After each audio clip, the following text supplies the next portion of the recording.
mud.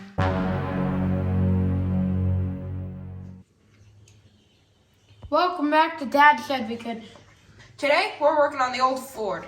We're going to see if we can get her ready for a tractor show this weekend.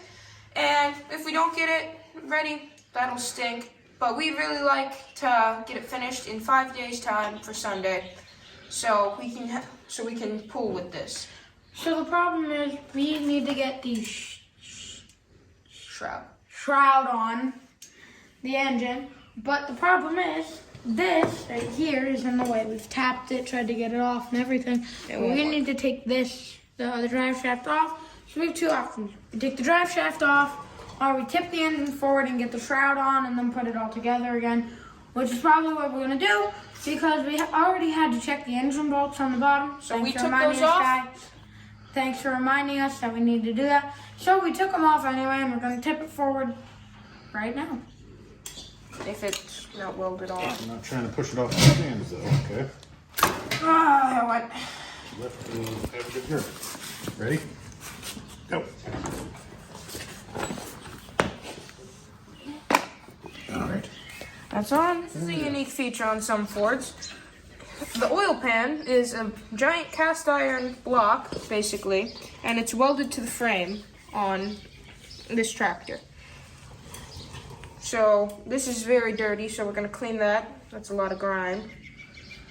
And then we can put the shroud on. Dad replaced that right there. Studs.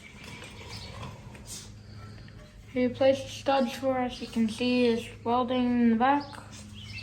Very nice welding. Not really, but Thank you. it works. Yeah. It works. And then after we get the shroud on, the engine, which is right there, we're gonna chuck it back on, hook everything back up. At least we're gonna try to. Well, first we need to go home and get the whatchamacallit. RTV sealant. RTV sealant. We'll use that as a gasket. It's not under high pressure, so it should be all right. The Chevy out there, Jim's new truck, you guys absolutely love it. The Chevy videos are our most viewed videos. Please like, subscribe if you want to see the Chevy. We doubled in subscribers Yes. because of that truck. Thank you so much. Thank you. And we will have more Chevy videos. We got the Magnum, the dirt bikes at home. After we finish all our other projects. Then we'll show you guys more videos of the Chevy. And hopefully we'll get it to run good. Now we're going to get the shroud on my engine. Hopefully we can get this done by the time that we can go to the tractor show. We still need to get this engine on it. We don't know if it works. We'll do the oil on it. But right now we're going to put the shroud on and then we're going to put the engine back on. But before we do that, we have to make a new gasket or put some material on that will work as a gasket on the bottom because the paper gasket ripped. Shroud first, then gasket. And for those of you that don't know what a shroud is, I know it's a funny word, this is what a shroud is. Basically, this covers the major moving part, The fan. the drive shaft of a tractor. Wait, that's the drive shaft? Yes. That's like a flex Essentially, plate. yes.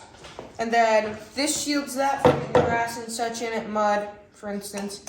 And that shields that from getting in there. Protects the starter. Normally there's like a little mesh piece. Mesh piece. Normally there's like a piece of mesh here. But it was ripped. It was broken, so it was easier just to take it out and keep it out than repair it. So, and if we had it in there, it goes on like that, which means that we would have to take it out and then put it back on. So it's just easier to keep it out. I like how the guys who worked on this engine did like we do, and they put the bolts back in the empty Yeah. holes. That way you know where they are. Okay. No.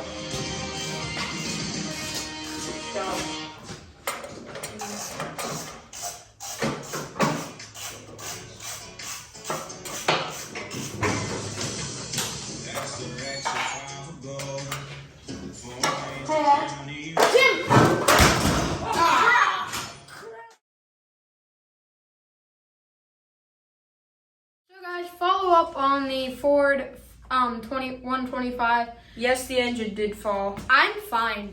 Yes. And but the engine was damaged. Dad was able to fix it, thankfully. Things were pretty frustrating from them, so we didn't really film that much. Because sometimes we don't film because there's too many short roads. But the point is, we get back in the garage and we keep working on our project. Because that's what we like to do. The point is, we learn from our mistakes. And honestly, I really should have been using a regular wrench. And not a 1.5 foot long breaker. And I should have been standing next to him, not getting a better wrench. And I was trying to work on my own project, so He couldn't really oversee much. wasn't overseeing, and just the engine's oddly shaped, so it's hard to set down on the table. Yeah. So next time we will have to take more time to make sure the engine is secure on the table. But we learn from our mistakes. Yep. We don't spend a lot of time dwelling on them. Learn from it, move on, and get back to work. So thanks for watching. Dad said we could.